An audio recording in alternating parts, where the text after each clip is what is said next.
பாஜகவின் ஆளுமை அண்ணாமலை அப்படிங்கிறத வந்து தொண்டர்கள் பேசுறாங்க, எப்படி பாக்குறீங்க? ஆனால் எல்லோரும் ஆளுமைகள் தான். அதில் நானும் ஒரு ஆளுமை, எல்லாத்தோட சேர்த்து தொண்டர்களோட சேர்த்து. நான் ஒரு விஷயத்தை கொண்டு வர்றேங்கன்னா, ராஜானை கொண்டு வர்றாங்க, தமிழிசேகா கொண்டு வர்றாங்க, வானசேகா கொண்டு வர்றாங்க, எல்லா பொன் ராதாகிருஷ்ணன் ஐயா கொண்டு வர்றாங்க. ஒருத்தரும் ஒரு ஸ்டைல் இருக்கு. இன்னைக்கு தமிழ்நாட்டில் கொஞ்சம் இந்த சூழ்நிலை மாறிடுச்சுங்கண்ணா. இன்னைக்கு திராவிட கட்சிகளுடைய ஆதிக்கம் என்பது நிச்சயமா குறைய ஆரம்பித்திருக்கிறது. ஆனால் விஜய் அவர்கள் பேசியிருக்கக்கூடிய கருத்துக்களும் அதிகப்படியாக திராவிட சித்தாந்தத்தை பேசியிருக்கிறாங்க.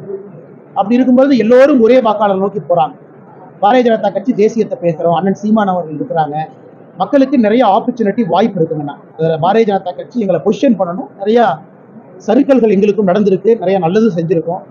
அடுத்த ஓராண்டு காலம் இன்னும் கொஞ்சம் தீவிரமாக கள அரசியல் செய்யணும், கிராமத்தை நோக்கி போகணுங்கன்னா 2026 எங்களுடைய ஆண்டாக பார்க்கிறோம்.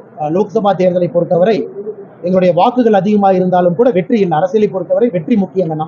2026 எங்களுடைய வெற்றியை நோக்கி எதிர்பார்க்கிறோம். மக்கள் ஆதரவு கொடுப்பாங்க நம்புறோம். அண்ணா பதில் சொல்றேங்கண்ணா.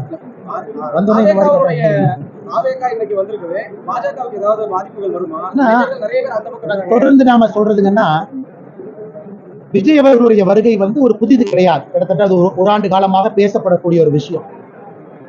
அதுவும் விஜய் அவர்கள் குறிப்பாக அவருடைய சித்தாந்தம், இந்த சித்தாந்தம் கொஞ்சம் புதுசு. என்ன புதுசுனாங்கன்னா, எனக்கு அவர் வந்து எல்லா விஷயத்திலிருந்து கொஞ்சம் கொஞ்சம் எடுத்து அந்த விஷயத்தெல்லாம் ஒன்னா சேர்த்து இதுதான் என்னுடைய சித்தாந்தம் சொல்றாங்க. இது தமிழக மக்களுக்கு புதுசு. இங்க கொஞ்சம் அங்க கொஞ்சம், நான் பெரியார் ஏத்துக்குவேன், நான் கடவுள் மறுப்பு கொள்கை ஏத்துக்க மாட்டேன், இது புதுசு. அப்ப பெரியாருடைய மிச்ச கொள்கைகள் என்ன, எதை ஏத்துக்கிறாங்க, இந்த தெளிவுகள் வருகின்ற காலத்தில் நிறைய மக்களுக்கு கிடைக்கணும். நாங்கள் விஜய் அவர்கள் வருகையை வரவேற்கிறோம் சொன்னா கூட, விஜய் அவர்கள் மக்களை சந்தித்து, பத்திரிகை நண்பர்களை சந்தித்து பேச பேச அவருடைய கருத்துக்கள் வெளியே வர ஆரம்பிக்கும். ஒரு கட்சியினுடைய அதிகாரப்பூர்வமான தலைவராக விஜய் இருக்கிறாங்க. அக்டோபர் 28ஆம் தேதி மாநாடு நடத்திருக்கிறாங்க. அதன் பிறகு செய்தி தொடர்பாளர்கள் தான் பத்திரிகைகள் அதிகமா இருக்கிறாங்க. விஜய் அவர்கள் வந்து பத்திரிகை நண்பர்கள்ட்ட பேச பேச இன்னும் நிறைய வெளியே வரும், என்ன நினைக்கிறாங்க, என்ன சொல்ல வர்றாங்க. அன்னைக்கு தான் உண்மையாலுமே ஒரு பத்திரிகை நண்பராக இருந்தாலும் சரி, தமிழக மக்களாக இருந்தாலும் சரி, ஒரு அரசியல் கட்சிக்கும் இருக்கக்கூடிய ஒற்றுமையும் சரி, வேற்றுமையும் சரி பார்க்க முடியுங்கண்ணா. அதனால் விஜய் அவர்கள் நிறைய பேசுவார்னு எதிர்பார்க்கிறோம், பேசணும்.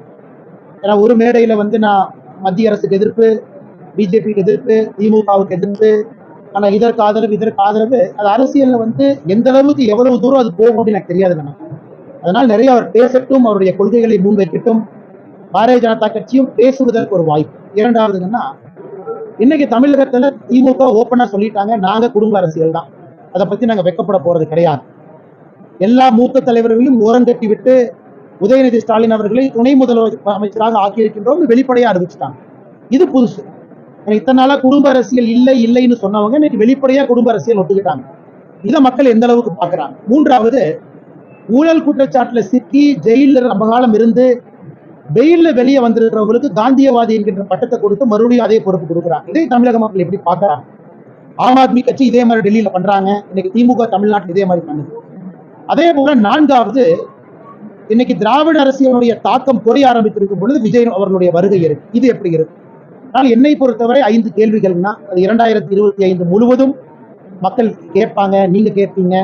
அது 2026 தேர்தலில் எதிர்கொள்ளும்.